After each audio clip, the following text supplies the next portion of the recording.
Hi, welcome back to our channel जिसका नाम है सीखो और सिखाओ। तो हम बात करेंगे पेपर नंबर 4 जिसका नाम है inclusive education for children with special need.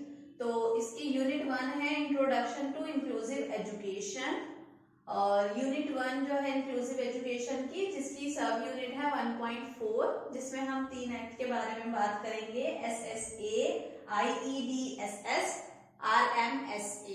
तो ये 3 एक्ट हैं। तो आज की हम इस वीडियो में इन 3 एक्ट के बारे में बात करेंगे। तो चलिए स्टार्ट करते हैं हम लोग।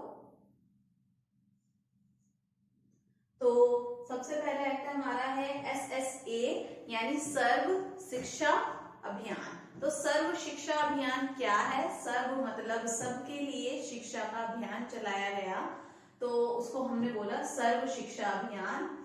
एजुकेशन फॉर ऑल मूवमेंट, ये क्या था? इसमें शिक्षा की बात की गई, सबके लिए शिक्षा की बात की गई, इसलिए इसका नाम रखा गया सर्व शिक्षा अभियान। इंडियन गवर्नमेंट ने ये स्टार्ट किया programme aimed at the universalization of elementary education in time bound manner। कौन से अमेंडमेंट में इसको लिया गया? 86 अमेंडमेंट में इसको लिया गया। और जो है to the constitution of India making free and compulsory education. कौन सी एजुकेशन की बात की गई इसमें? फ्री और कंपल्सरी एजुकेशन की बात की गई। किस किस को एजुकेशन देनी है? चिल्ड्रन को देनी है। एज क्या रहेगा बच्चों का? 6 से 14 साल। 6 to 14 ईयर्स के बच्चों के लिए फ्री और कंपल्सरी एजुकेशन की बात की गई। उनको कंपल्सरी एजुकेशन मिलनी चाहिए, जिसको हमने किसका नाम दिया? सर्व शिक्षा अभियान का नाम दिया गया। ये क्या था? ये जो है फ्री और कंपल्सरी एजुकेशन 6 से 14 साल के बच्चों के लिए उनका फंडामेंटल राइट है। और आर्टिकल 21A। तो ये छोटी छोटी चीजें हैं, आपको ध्यान में रखनी होगी कि SSA क्या है, इसकी फुल फॉर्म क्या है, कौन से अमेंडमेंट में ये आई थी और कौन से आर्टिकल के अंदर ये चीज आई है। ये ऐसा टॉपिक है जो आपको कहीं भी देखने को मिल सकता है। आप आगे टीचिंग से रिलेटेड कोई भी एग्जाम देते हैं तो वहां पे भी इससे रिलेटेड क्वेश्चंस आ सकते हैं, और जो आपका सिलेबस है उसमें तो आपको पूछने को मिल ही सकता है। तो the programme was by former, हाँ, जो ये प्रोग्राम था ये कब जो है चलाया गया? तो उस टाइम पे जो थे हमारे मिनिस्टर, प्राइम मिनिस्टर थे PM अटल बिहारी वाजपेयी, उनके टाइम पे ये चला था। It aims to educate all children. इसका जो एम था, जो इसका मेन उद्देश्य था, सबको शिक्षा देना।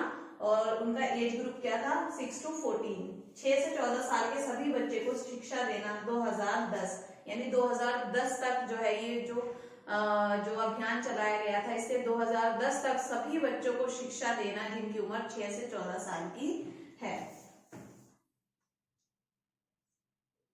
तो सर्व शिक्षा अभियान में किसकी बात की गई है? फ्री और कंपल्सरी एजुकेशन की फॉर द चिल्ड्रन जिनकी एज कितनी है? 6 to 14 ईयर्स।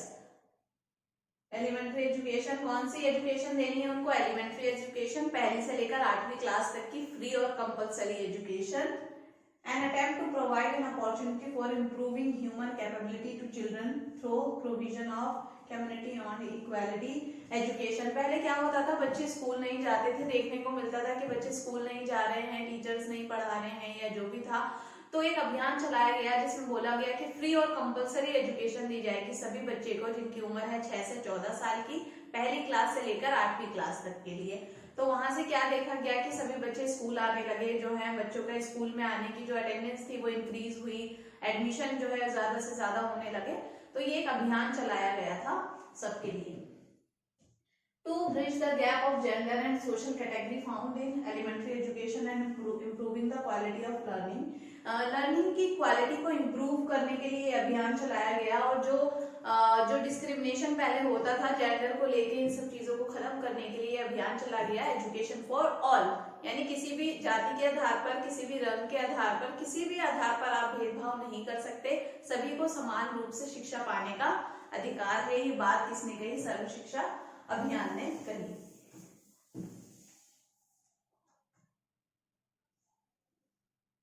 अब इसका ऑब्जेक्टिव क्या था? 8 इयर्स ऑफ क्वालिटी एजुकेशन, 8 साल की शिक्षा की बात की गई, पहली से लेकर 8वीं क्लास तक की।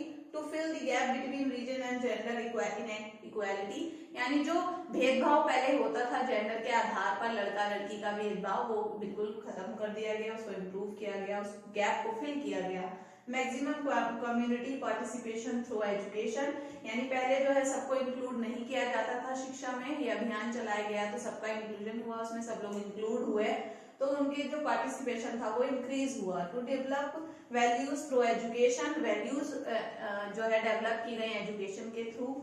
Take care and development of early stage children, educate children in lap of nature, remove social and regional difference, improve quality of education at national level। तो सर्व शिक्षा अभियान ने जो बात की वो पूर्ण रूप से शिक्षा देने की बात की, फ्री और कंपलसरी शिक्षा सभी बच्चों के लिए जिनकी एज है 6 से 14 साल की। तो इससे क्या हुआ, एजुकेशन की जो क्वालिटी थी वो इम्प्रूव हुई, प्लस बच्चों की अटेंडेंस बढ़ी और जो है जो भी उनके जो डिफरेंसेस थे, जो पहले जेंडर के आधार पर भेदभाव किए जाते थे, वो खत्म हुए, डिफरेंसेस खत्म हुए, सभी बच्चे स्कूल आने लगे और शिक्षा प्राप्त करने लगे, करें, ऐसा जो है इस अभियान में शुरू किया गया। ऑब्जेक्टिव क्या थे इसके, all children in school education guarantee centre, alternate school, back to school camp by 2003, all children complete 5 years, वही था कि 5 इयर्स की जो है वो स्कूलिंग जो है वो कंप्लीट कर ले 2007 तक, 2010 तक के लिए ये चलाया गया था अभियान, 2003 तक बात की गई, फिर उसके बाद 2010 तक 5 साल की वो शिक्षा प्राप्त कर ले, और 2010 तक जो है उनकी 8 इयर्स की जो एलिमेंट्री स्कूलिंग है वो जो है उसमें सारे बच्चों को इंक्लूड कर लिया जाए।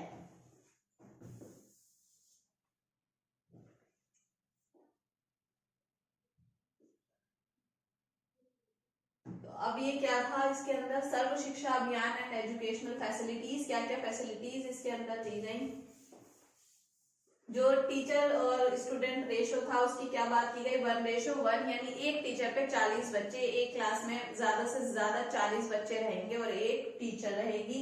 There should be 1 school in 1 kilometre, हर 1 किलोमीटर पे एक स्कूल होना चाहिए ताकि उसके आसपास के जो लोग हैं उन लोगों को, बच्चे जो है उन्हें स्कूल के लिए शिक्षा प्राप्त करने के लिए दूर ना जाना पड़े, 1 किलोमीटर के आसपास जो स्कूल है वहां जाके वो दाखिला ले और अपनी पढ़ाई को पूरा करें।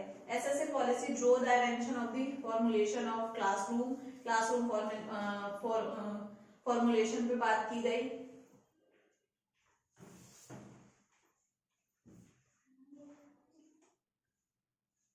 अब ये था SSA सर्व शिक्षा अभियान, उसके बाद है IEDSS 2009-2010, इसके बाद ये अभियान चला जिसकी फुल फॉर्म क्या है, inclusive education for disabled at secondary stage. जो हमारा SSA था वो सर्व शिक्षा अभियान, वो पहली से 8वीं क्लास तक के बच्चों के लिए था, उसके बाद 9वीं 10वीं 11वीं और 12वीं ये 4 क्लास हमारी आती हैं सेकेंडरी स्टेज में, तो उनके लिए जो अभियान चलाया गया उसको क्या नाम दिया गया उसका, IEDSS inclusive education for disabled at secondary stage, replacement for integrated education for disabled children. पहले जो था वो इंटीग्रेटेड एजुकेशन चलता था, जैसा हमने पहले की वीडियोस में भी देखा है, इंक्लूसिव और इंक्लूजन, इंटीग्रेटेड और इंक्लूजन के बारे में हमने पढ़ा था। तो इंटीग्रेटेड के बाद क्या आया था, इंक्लूजन। तो सेम ऐसे ही जो इंटीग्रेटेड की जो जगह थी वो किसने ले ली, IEDSS ने ले ली। Provide assistance for the inclusive education for the, assistance की बात की गई कौन सी क्लास के लिए, 9 to 12, 9, 10, 11 और 12।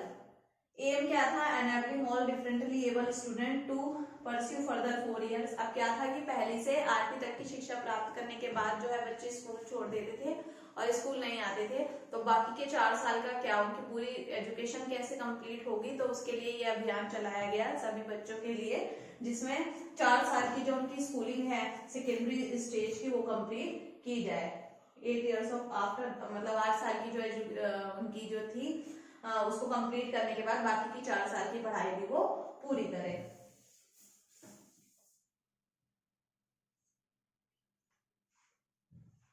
अब इसके ऑब्जेक्टिव क्या थे, तो cover all children studying at secondary stage with 1 और more disabilities as defined as under PWD act 1995 and NDA। तो क्या था, इसमें सभी बच्चों को इंक्लूड किया जाए इसके अंदर, जो है जिनकी डिसेबिलिटी 1 से या 1 से ज्यादा हो, डिफाइंड एज, जैसे कि पीडब्ल्यूडी एक्ट और जो है एनटीए नेशनल एक्ट में बताया गया है। पीडब्ल्यूडी एक्ट 1995 ये भी हम पहले पढ़ चुके हैं और एनटीए भी हम लोग पढ़ चुके हैं। Girls with disability receive special focus for, और IEDSS में जो है गर्ल्स की एजुकेशन पे बहुत ज्यादा फोकस किया गया है।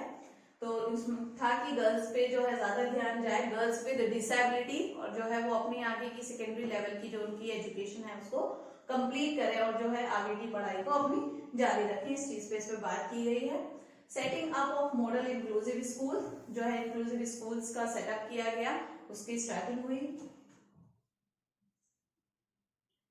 अब इसके कंपोनेंट्स क्या क्या है? Students oriented components such as medical and educational assistant, books, stationery, uniform, transport, support services, assistive device, therapist. मतलब अब जो स्टूडेंट से रिलेटेड स्टूडेंट को अपने लेवल पे क्या क्या चीजें चाहिए, उस चीजों की उनको कैसे फुलफिल करना है, कैसे उसके लिए क्या क्या करना है, उसकी बात भी जो है ये IEDSS में की गई है। जैसे कि उनकी यूनिफॉर्म, उनका स्टडी मटेरियल और क्लासरूम, ये सारी चीजें भी जो है इसमें इसका मेन कंपोनेंट है।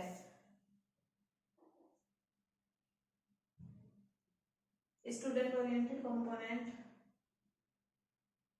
ये भी हमने देख लिया। यूनिफॉर्म, ट्रांसपोर्टेशन, मेडिकल, ये सारी चीजें इसके अंदर आई। उसके बाद जो है आया हमारा रमसा RMSA 2009 to 2010, जिसकी फुल फॉर्म है राष्ट्रीय माध्यमिक शिक्षा अभियान। ये कब आया था? मार्च में आया था 2009 में। तो जो हमारा इंक्लूसिव अभी जो हमने पढ़ा IEDSS, वो भी इसका ही एक पार्ट है। और ये राष्ट्रीय माध्यमिक शिक्षा अभियान जो है मार्च 2009 में आया और इसने सभी के लिए शिक्षा की बात की। ये भी सेकेंडरी लेवल के लिए है, 9वीं से लेकर 12वीं, 9वीं, 10वीं, 11वीं और 12वीं के लिए। To enhance access to secondary education and improve its quality, मतलब सेकेंडरी एजुकेशन की जो क्वालिटी है उसको इम्प्रूव किया जाए, उसकी बात की गई है इसमें। Providing a secondary school with in a reasonable distance of any habitation, वही कि 1 किलोमीटर के अंदर जो है स्कूल होना चाहिए। तो रमसा में भी यही कहा गया है कि एजुकेशन सबके लिए जरूरी है। उनके जो है जितना कम से कम दूरी पे ही उनको स्कूल मिले और जो है उसमें दाखिला करें और अपनी आगे की पढ़ाई को जो है वो कंप्लीट करें।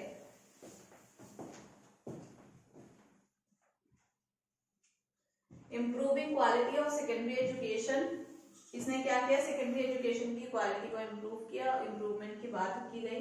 Removing all gender, social, economic and disability barriers, जितने भी बैरियर्स थे जेंडर से रिलेटेड, डिसेबिलिटी से रिलेटेड, इकोनॉमी से रिलेटेड, सोशल से रिलेटेड, मतलब जो भी थे सामाजिक और पैसों से रिलेटेड और विकलांगता से रिलेटेड, सारे बैरियर्स को खत्म करने की भी बात इसमें की गई। Providing universal access to secondary level of education by 2017, achieving universal retention by 2022, मतलब ये जो एक्ट था इसमें बात की गई कि यहाँ तक जो है हम लोग इसको कंप्लीट कर लें, यहाँ तक कि ये जो हमारा एक्ट है जो इसका मेन उद्देश्य है उसको पूरा हम कर लें। तो रमसा के अंदर क्या था? ये भी अभियान चलाया गया था जिसके अंदर IEDSS आया था। IEDSS में जो है इंक्लूसिव एजुकेशन की बात की गई, स्पेशली इसमें गर्ल्स विद डिसेबिलिटी की बात की गई, और रमसा जो है वो सारे बच्चों की बात करता है।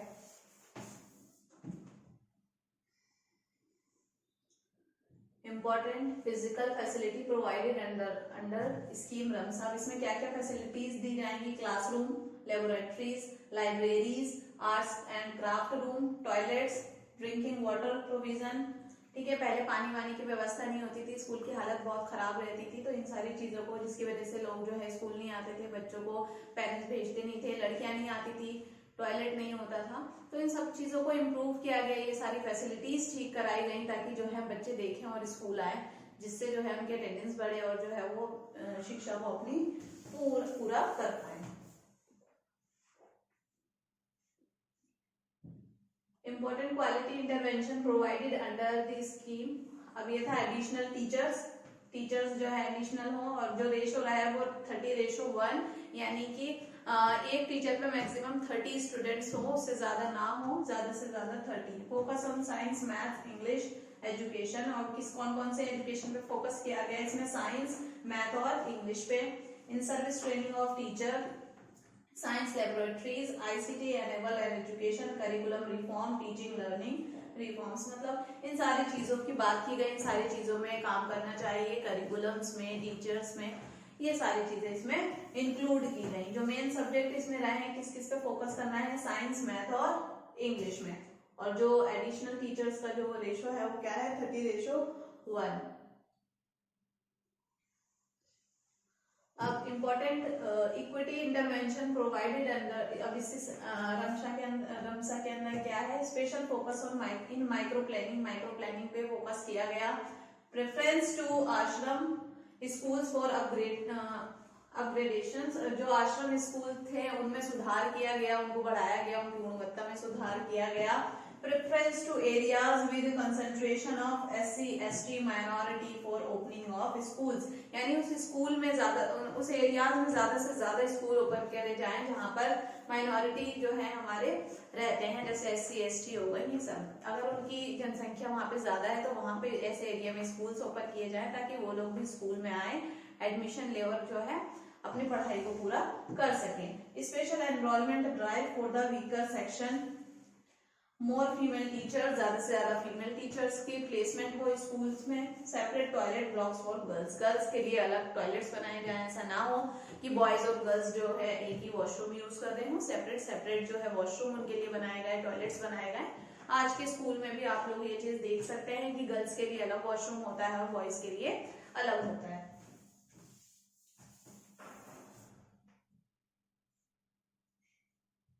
तो अभी हमने बात की 3 एक्ट की, SSA सर्व शिक्षा अभियान, उसके बाद IEDSS रमसा। तो ये 3 एक्ट हमने डिस्कस करे हैं। होप कि आपको ये तीनों एक्ट बहुत अच्छे से समझ आ गए हों। और ये जो एक्ट हैं ये सिर्फ आपको डीएड में ही हेल्प नहीं करेंगे, आगे की जो आप कोई एग्जाम देते हैं टीचिंग से रिलेटेड तो उसमें भी एक्ट आपको हेल्प करेंगे। ये वीडियो आपको हेल्प करेगी और इससे रिलेटेड आपको क्वेश्चंस वहां पे देखने को मिलेंगे। तो देखती हूँ मैं आपको ये वीडियो जो है अच्छे से समझ आई हो, मेरा पढ़ाया गया टॉपिक आपको समझ आया हो। तो आज की जो 1.4 यूनिट है, यूनिट 1 की, वो कंप्लीट हो गई है। अब हम मिलेंगे हमारे नेक्स्ट वीडियो में।